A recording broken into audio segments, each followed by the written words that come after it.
दिल्ली की मुख्यमंत्री रेखा गुप्ता ने केदारनाथ धाम पहुंचकर दर्शन किए, जहां केदार सभा के पदाधिकारियों ने मुख्यमंत्री रेखा गुप्ता का जोरदार स्वागत किया। यहां उन्होंने बाबा केदार के दर्शन किए, साथ ही पूजा अर्चना की। उन्होंने देश की खुशहाली की कामना के लिए प्रार्थना भी की।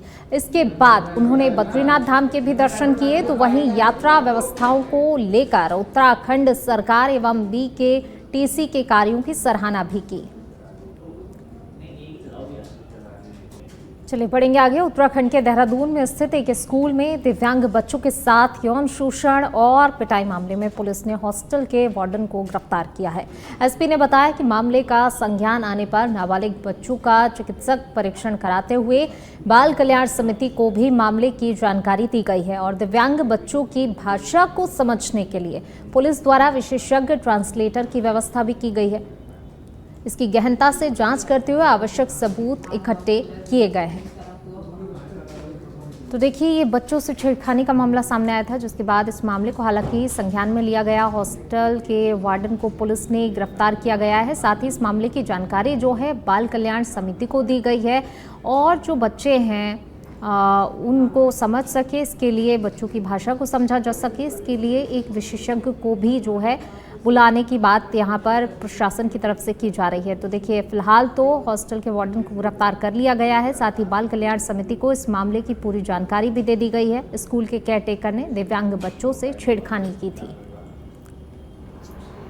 वादिनी निवासी पटेल नगर के द्वारा थाना पटेल नगर पर एक तहरीर दी गई, जिसमें उनके द्वारा कहा गया कि उनके 2 नाबालिग दिव्यांग बच्चे हैं जो कि बंजारावाला स्थित स्कूल में अध्ययनरत थे और वहाँ का जो केयर टेकर था उनके द्वारा उनके बच्चों का जो है लैंगिक उत्पीड़न किया गया और साथ ही साथ मारपीट भी की गई। इस तहरीर के आधार पर पटेल नगर पुलिस के द्वारा BNS एवं पॉक्सो की संशोधन धाराओं के अंतर्गत अपराध पंजीकृत किया गया।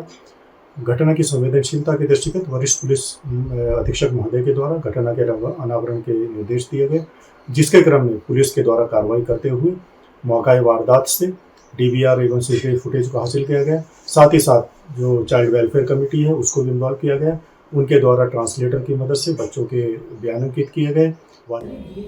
चलिए बढ़ेंगे आगे। साइबर अपराध पिछले 3-4 वर्षों में तेजी से बढ़ रहे हैं। भय, लालच और अज्ञानतावश बड़ी संख्या में लोग इसका शिकार हो रहे हैं।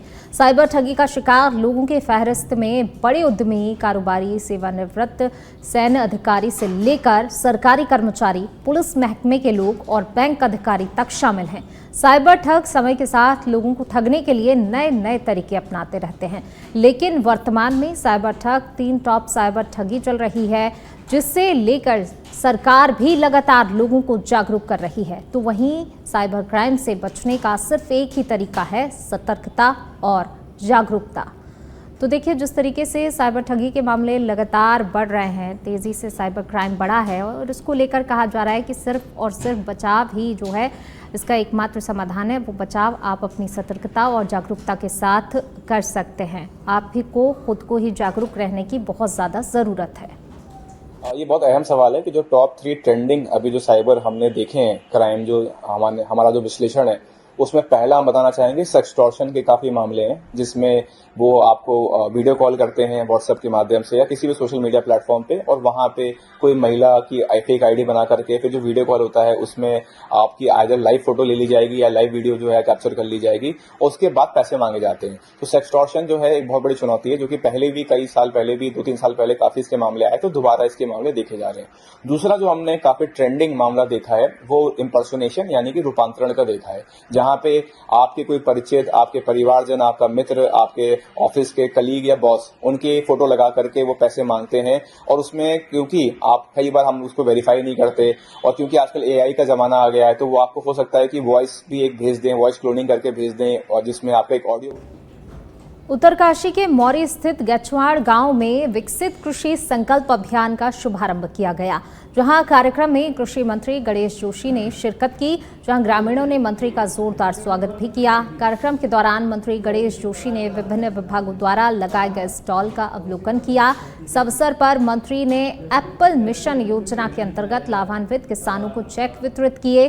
कृषि मंत्री गणेश जोशी ने कहा कि उत्तरकाशी जैसे पर्वतीय क्षेत्रों में सेब उत्पादन की अपार संभावनाएं हैं और राज्य सरकार इसे प्राथमिकता के आधार पर विकसित कर रही है। साथ ही कहा कि पूरे देश में 2000 वैज्ञानिक दलों का गठन किया गया है जो अगले 15 दिनों तक किसानों से सीधा संवाद करेंगे। स्कूल की शुरुआत कृषि मंत्री जी ने उड़ीसा से की। उत्तराखंड के अंदर इसकी शुरुआत माननीय मुख्यमंत्री जी ने मेरे साथ बुनियाल गांव से की और हमारे जनप्रतिनिधि, हमारे मंत्री हर ब्लॉक में जाकर इस काम को कर रहे हैं। कल मैं नैनबाग नौगांव ब्लॉक में था, आज मैं बोरी ब्लॉक में हूँ, झचाण गांव में। और इस योजना का उद्देश्य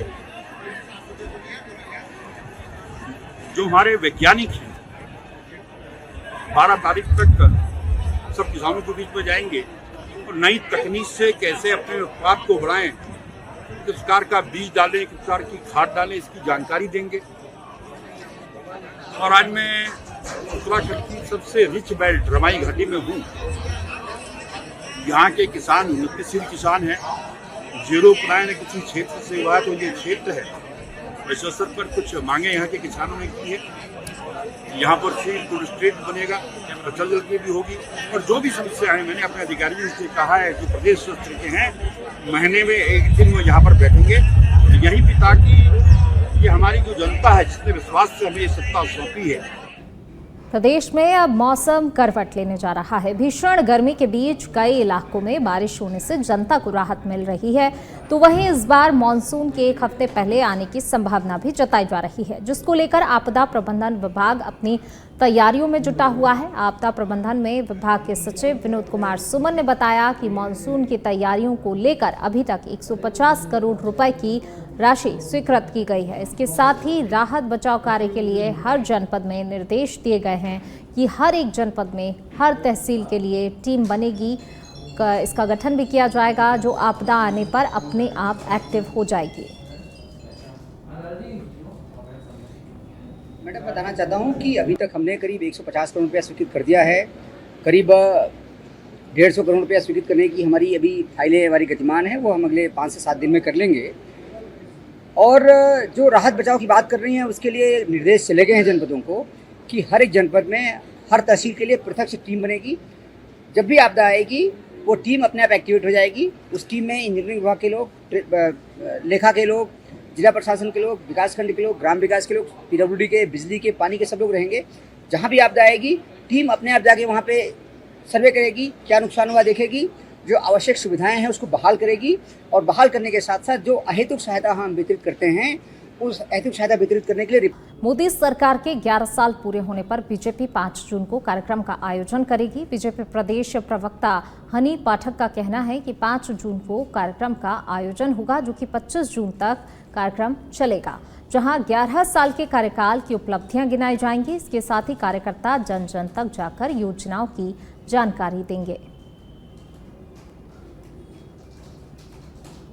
देखिए, ये बहुत ही हर्ष का विषय है कि हमारे यशस्वी प्रधानमंत्री श्री नरेंद्र मोदी जी को पूरे 11 साल पूरा होने को हो रहे हैं कार्यकाल में। इसको लेकर पूरे भारतीय जनता पार्टी के कार्यकर्ता बहुत उत्साहित हैं और इसको हम लोग 11 साल बेमिसाल और 11 साल बनाम 60 साल इस रूप में मनाएंगे, क्योंकि इसके जरिए लोगों को पता होना चाहिए कि इस 11 साल में किस तरीके से बेमिसाल कार्य हुए हैं और 60 सालों में जो कार्य नहीं हो पाए थे वो भी कार्य इस 11 साल में हुए। इस भारतीय जनता पार्टी संगठन के दृष्टि से हम लोग इसमें जो प्रतियोगिता का आयोजन करेंगे, मंडल स्तर तक सभी प्रतियोगिता की जाएगी। 21 जून को हम लोग योग दिवस के रूप में भी मनाएंगे और लगातार जो 25 जून को हम लोग आपातकाल जो कांग्रेस के कार्यकाल के दौरान हुआ था उसके तहत भी कराएंगे। खबर देहरादून से है, जहां जिलाधिकारी कार्यालय में जनता दरबार लगाया गया, जिसकी जानकारी देते हुए जिलाधिकारी सविन बंसल ने बताया कि हर सोमवार की तरह इस बार भी जनता दरबार में जनता की समस्याओं को सुना गया। इस दौरान कुल 85 शिकायतें प्राप्त हुईं, जिसमें से कुछ शिकायतों का निस्तारण उसी दौरान कर दिया गया और कुछ शिकायतों को लेकर संबंधित विभाग को जल्द से जल्द समाधान करने के लिए निर्देशित भी किया गया है। इसके साथ ही उन्होंने बताया कि मिली शिकायतों में सबसे ज्यादा जमीन से जुड़े विवाद और नगर निगम से संबंधित शिकायतें प्राप्त हुई हैं। देखिए, आज स्पेक्ट्रम ऑफ विषय सामने आए हैं, लगभग 85, और उसमें कुछ शिकायतें होती हैं, कुछ पर्सनल डिस्प्यूट्स होते हैं, कुछ सोशल सर्विसेज एक्सेस को लेकर ग्रीवेंसेस होते हैं, और कुछ ऐसे भी प्रकरण होते हैं कि जिसमें इग्नोरेंस का होना प्रकाश में आ रहा है कि व्यक्तियों को ये नहीं पता लग पा रहा है कि मेरी ये समस्या है तो मुझे किस दफ्तर या अधिकारी के पास इसको रिजॉल्व करवाने के लिए जाना है, और या इसका क्या प्रोसेस है या क्या एप्लीकेशन प्रोसीजर है। तो यहाँ पर सभी अधिकारी उपस्थित होते हैं, तो लगभग हमारी 40% नेचर ऑफ जो प्रकरण है वो ऐसे होते हैं कि जिनको इमीडिएटली एड्रेस किया जा सकता है और जो करवाया जाता है यहाँ पर।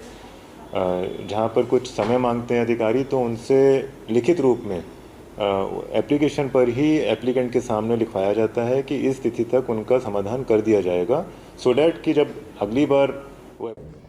खबर देहरादून से है, जहां पर उत्तराखंड भोजन माता संघ ने अपनी मांगों को लेकर सचिवालय का घेराव किया, जिसके बाद मुख्य सचिव को मुख्यमंत्री के नाम एक ज्ञापन सौंपा गया। भोजन माता कामगार संघ की प्रांतीय अध्यक्ष रोशनी बिस्ट ने कहा कि भोजन माता को लंबे समय से कई परेशानियों का सामना करना पड़ रहा है, जिसमें उनका मानदेय और अवकाश में भी कार्य करने से संबंधित समस्याएं शामिल हैं। भोजन माता संघ के कार्यकर्ताओं ने कहा कि यदि उनकी मांगों को नहीं माना जाता तो उत्तराखंड की भोजन माता सभी सचिवालयों के सामने धरने पर बैठने के लिए बाध्य हो जाएंगी। अब ये मांगे हैं कि हमने एक लेटर दिया था 3 मार्च को 2024 में, उसमें मुख्यमंत्री जी ने एक वार्ता रखी थी सचिवालय में कि पूरा डेलीगेशन बैठेगा उनका और उसमें वो वार्ता करेंगे भोजन माताओं के बारे में, लेकिन अभी तक उन्होंने कोई वार्ता नहीं की और भोजन माताओं को कोई ऐसा भी आश्वासन या कोई भी ऐसा जियो लागू करके नहीं दिया कि भोजन माताओं को या तो मानदेय बढ़े या भोजन माता ये नहीं हटे। तो भोजन माताओं को जब तक ग्रेजुएटी ना हो, भोजन माताओं की मांगे ना हो, तब तक हम तत्पर यहाँ पे लड़ाई के लिए। पौड़ी में आयोजित हो रहे जय कंडोलिया पौड़ी महोत्सव पर कांग्रेस की जिला उपाध्यक्ष यशोदा नेगी कई सवाल खड़े किए हैं। कांग्रेस कार्यालय में प्रेस वार्ता करते हुए यशोदा नेगी ने आरोप लगाया कि वर्तमान नगरपालिका अध्यक्ष द्वारा कंडोलिया पूजा को हाईजैक करने की कोशिश की जा रही है।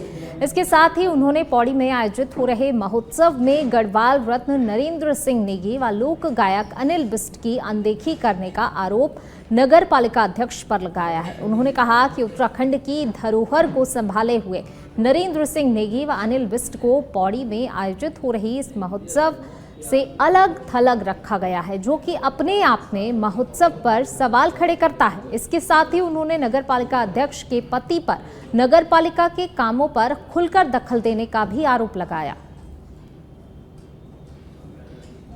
सबसे पहला मेरा ये आरोप है कि जो कंडोलिया महोत्सव, ये कंडोलिया बाबा के नाम पे जो भंडारा होता था, ये महोत्सव नाम दिया गया है, तो ये सीधे सीधे जो है आस्था के केंद्र कंडोलिया ठाकुर पे जो है राजनीतिकरण किया जा रहा है, तो ये हम बिल्कुल बर्दाश्त नहीं करेंगे।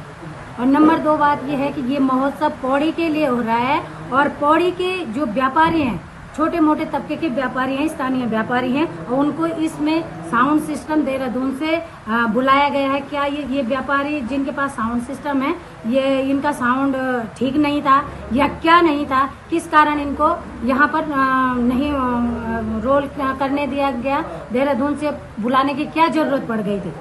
नंबर 4 बात ये है कि यहाँ पर जो हमारे गायक कलाकार हैं इतने चलिए बढ़ेंगे आगे। बागेश्वर गरुड़ नगर पंचायत एरिया में सरकारी भूमि पर अवैध अतिक्रमण कर दुकान निर्माण मामले में नैनीताल हाईकोर्ट ने सुनवाई की है।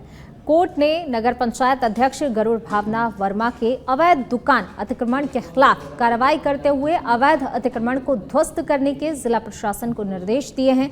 इसके साथ ही अतिक्रमण ध्वस्त करने की कार्रवाई की रिपोर्ट को कोर्ट में दाखिल करने के लिए जिलाधिकारी बागेश्वर को निर्देश दिए हैं। तो वहीं इस मामले में आरटीआई एक्टिविस्ट गोपाल बनवासी ने जानकारी देते हुए बताया कि इस मामले में पहले भी एसडीएम गरुड़ को कार्रवाई करने के लिए सूचना दी गई थी, लेकिन उन्होंने कोई भी कार्रवाई नहीं की, जिसके बाद कोर्ट में याचिका दायर की थी। तो वहीं अब कोर्ट के इस आदेश के बाद अतिक्रमणकारियों में हड़कंप मचा हुआ है।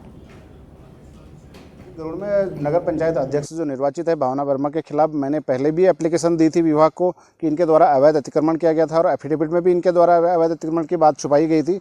तो उसमें फिर इनने कोई कार्रवाई नहीं करी, तो मैंने जनहित याचिका दायर कर दी थी माननीय उच्च न्यायालय में। आज माननीय उच्च न्यायालय ने सुनवाई करते हुए जो अवैध अतिक्रमण है उसको ध्वस्त करने के ऑर्डर दे दिए हैं और जिलाधिकारी को 4 सप्ताह के भीतर जो इंक्रोचमेंट है इंक्रोचमेंट रिमूव करने के बाद रिपोर्ट दाखिल करने के लिए बोला है। और गरीब आदमी यदि अवैध अतिक्रमण करता है तो उसके खिलाफ पूरे झंडे डंडे लेके बुलडोजर लेके पूरा प्रशासनिक टीम चले जाती है, परंतु इतने बड़े पद पर बैठे हुए लोग जब अवैध अतिक्रमण करते हैं तो प्रशासन उनके सामने बौना साबित होता है कार्रवाई करने के लिए। जैसे मैंने भावना वर्मा बोला था, वर्तमान निर्वाचित नगर पंचायत अध्यक्ष गरुड़, जिला विकास प्राधिकरण ने ध्वस्तीकरण के आदेश पूर्व में ही दे दिए हैं। उस व्यक्ति ने आज तक कोई स्टे ऑर्डर या कहीं पे कोई अपोज नहीं किया है लीगल तरीके से, लेकिन उसके बाद भी आज तक उसको ध्वस्त नहीं किया गया है। तो इसको हम सीधी कहेंगे कि प्रशासनिक लापरवाही है, प्रशासन दबके इनके नीचे रहता है। मैंने मजबूरन जो है, जब मैंने बार एप्लीकेशन दिया इनको क्यों नहीं कर रहे हैं। देहरादून का संभागीय परिवहन कार्यालय अब चिल्ड्रन ट्रैफिक पार्क के माध्यम से जन जागरूकता अभियान चलाने जा रहा है। इस अभियान में नाबालिग बच्चों को ट्रैफिक के नियम सिखाए जाएंगे। इसके लिए उन शहरों में पार्क का निर्माण किया जा रहा है जिनमें एक्सीडेंटल रेट अधिक है, जिसमें देहरादून भी शामिल है। आरटीओ प्रशासन संदीप सैनी ने बताया कि हरिद्वार, हल्द्वानी और रुद्रपुर में इस कार्य योजना पर तेज गति से काम किया जा रहा है। तो वहीं देहरादून के सहस्त्रधारा हेलीपैड के निकट सिटी पार्क में चिल्ड्रन पार्क का निर्माण किया जा रहा है। चिल्ड्रन पार्क का निर्माण सितंबर तक पूरा होगा और अक्टूबर से इस अभियान की शुरुआत होगी। चिल्ड्रन पार्क में 5 साल से लेकर 14 साल तक के बच्चों को जागरूक किया जाएगा। ये सिटी पार्क जो हमारा बन रहा है हेलीपैड के सामने सहजरा रोड पे, वहाँ पर ही एक चिल्ड्रन ट्रैफिक पार्क बन रहा है और ये उत्तराखंड का एक सबसे बड़ा चिल्ड्रन ट्रैफिक पार्क बन रहा है। यहाँ पर इसमें बच्चों को खेल खेल में नियमों का पाठ पढ़ाया जाएगा और ये अपने आप में ही एक छोटी सिटी टाइप से होगी विद ग्रीन एनवायरनमेंट पूरा। वहाँ पर एक ऑडिटोरियम भी होगा, ऑडिटोरियम में कुछ वीडियोस दिखाई जाएंगी, 7D में दिखाई जाएंगी, जो बच्चा इंटरेस्ट लेके उसको देख सके। और मतलब उसका इंटीरियर जो कहें उसको इस तरीके से डिज़ाइन किया जा रहा है कि बच्चा बोर ना हो। नियमों का पालन किस तरीके से रोड पे किया जाता है, क्योंकि आने वाले भविष्य में यही बच्चे जो हैं रोड यूज़र होंगे, गाड़ी चलाएंगे। जब आज से 5-7 साल बाद जब ये बड़े हो जाएंगे तो हमारे जितना ज़्यादा सड़कें सुरक्षित रहेंगी, ये हमारा मेन उद्देश्य है, जिससे रोड एक्सीडेंट। देहरादून में जिला विधिक सेवा प्राधिकरण व ड्रग इंस्पेक्टर के द्वारा प्रेमनगर और सुधवाला सैलाकुई में मेडिकलों पर छापेमारी की गई है। उनमें ये चेक किया गया कि कोई दवाई एक्सपायरी डेट की तो नहीं बिक रही है। सीमा डुगराकोटी सिविल जज एवं सचिव डीएलएसए के द्वारा बताया गया कि इस तरह की छापेमारी वह ड्रग विभाग के साथ मिलकर करीब 6 महीने से चला रही है, जिसमें वह देहरादून के अलग अलग क्षेत्रों में कार्रवाई कर रही हैं।